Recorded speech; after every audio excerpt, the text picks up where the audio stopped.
Sepanjang waktu di berbagai belahan dunia, suara-suara di masa lalu bergema melalui kisah-kisah klasik yang epik. Cerita tentang pahlawan dan monster, kisah cinta yang abadi atau berakhir dengan tragedi. Tragedi-tragedi yang melanda beberapa belahan dunia dan keajaiban-keajaiban yang terjadi. Mitologi membantu membentuk dunia kuno dengan menjelaskan hal-hal yang tidak dapat dijelaskan.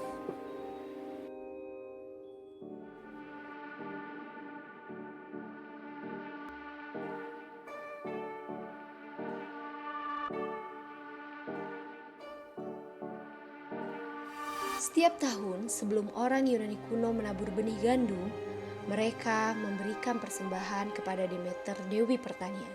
Demeter melawat ladang di bumi bersama putri kesayangannya Persefone, sang dewi bunga yang mewarisi semangat ibunya dan tumbuh menjadi wanita muda yang cerdas. Suatu hari, Persefone sedang bermain-main di padang rumput bersama seorang nim bernama Seini. Saat mereka mengagumi bunga narsisus yang sedang mekar, mereka menyadari bahwa tanah bergetar dan tiba-tiba bumi terbelah dan muncullah sosok yang menakutkan, Hades. Seperti yang kita ketahui, Hades adalah dewa dunia bawah. Dia berkuasa atas orang mati. Dia adalah dewa yang menentukan nasib jiwa-jiwa yang telah mati. Hades menarik tangan Persefone ke dalam kereta tunggangannya dan melesat kembali ke dalam bumi. Saini saat itu berusaha untuk membantu Persefone, namun ia tidak berhasil. Saini menangis dengan keras hingga ia larut dan menjadi satu dengan sungai. Saat Demeter kembali, Saini dan Persefone telah lenyap. Demeter pun bergegas ke Olympus untuk meminta bantuan. Banyak dewa yang menyaksikan kejadian tersebut, dan mereka juga mengetahui tentang kesepakatan Zeus, ayah Persefone, yang telah menikahkannya dengan Hades tanpa sepengetahuan Persefone atau ibunya Demeter. Namun, ketika Demeter meminta bantuan, para dewa lainnya tetap diam, sehingga Demeter mencari sendirian.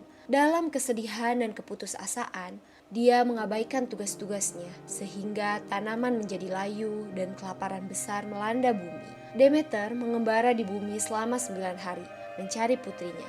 Ia mencari kemana-mana tetapi tidak dapat menemukannya dimanapun. Akhirnya di hari ke-10, ia bertemu Helios, sang dewa matahari yang dari singgasana emasnya tak pernah luput menyaksikan segala sesuatu yang terjadi di muka bumi. Dia memohon kepada dewa matahari Helios yang sinarnya telah lama menghangatkan hasil panennya. Untuk menghormati dan bersipati pada Demeter, Helios menceritakan dan memberitahunya bahwa Persefone tidak ada lagi di bumi karena Zeus telah mengawinkannya dengan Hades. Karena itu terjadi tanpa persetujuan Demeter, ia menjadi sangat marah kepada Zeus. Marah dan patah hati, Demeter bergegas ke gunung Olympus dan menghadapi Zeus.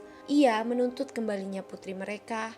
Demeter bersumpah bahwa jika dia tidak dipertemukan dengan Persefone, ladangnya tidak akan pernah subur lagi. Bumi akan mengering, sehingga perbatasan antara bumi dan dunia bawah akan segera lenyap.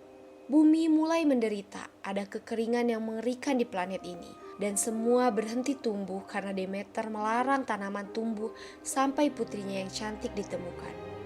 Zeus tidak ingin manusia mati, karena ketika manusia mulai musnah, para dewa menjadi khawatir siapa yang akan menyembah mereka dan memberikan mereka persembahan jika manusia lenyap. Jadi, dia mengirim Hermes utusan para dewa ke Hades untuk membebaskan Persefone. Hades mematuhi perintah itu. Namun, sebelum ia melakukannya, dia memberi Persefone beberapa biji delima. Persefone memakannya. Persefone telah mengutuk dirinya sendiri untuk kembali ke tanah orang mati. Sehingga mereka membuat perjanjian. Selama 2/3 dari setiap tahun, Persefone akan kembali ke negeri orang hidup. Tapi sisanya, dia akan tinggal di dunia orang mati. Ketika Persefone naik ke bumi, dia dan ibunya bersukacita. Bersama-sama mereka menghujani ladang dengan hujan dan menyiraminya dengan sinar matahari.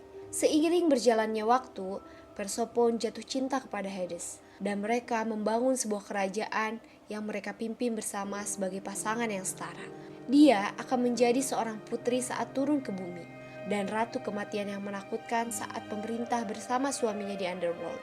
Saat musim semi dan musim panas tiba, seluruh alam menghijau dan semarak oleh mekarnya bunga-bunga. Alam bersukaria menyambut kedatangan Persefone untuk menemani ibunya.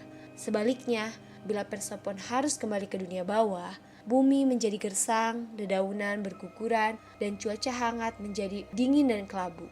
Musim gugur dan musim dingin datang mengiringi kesedihan Demeter. Demikianlah peristiwa itu berulang hingga hari ini. Mengetahui bahwa Demeter tidak dapat bangkit dari kesedihannya, manusia terkadang menyimpan hasil panen mereka, menyalakan api dan menunggu kembalinya Persefone dengan selamat. Kepribadian Persefone merupakan perubahan musim itu sendiri. Dia mengambil peran sebagai seorang anak perempuan yang ceroboh saat mengunjungi ibunya. Mirip dengan musim semi dan musim panas ketika energi alam sedang ringan dan bersemangat. Dia berubah menjadi ratu dunia bawah yang berkepala dingin, bijaksana, namun menakutkan ketika dia tinggal bersama suaminya. Mencerminkan musim dingin ketika alam tenang dan dewasa, namun tidak bisa diremehkan kekuatannya.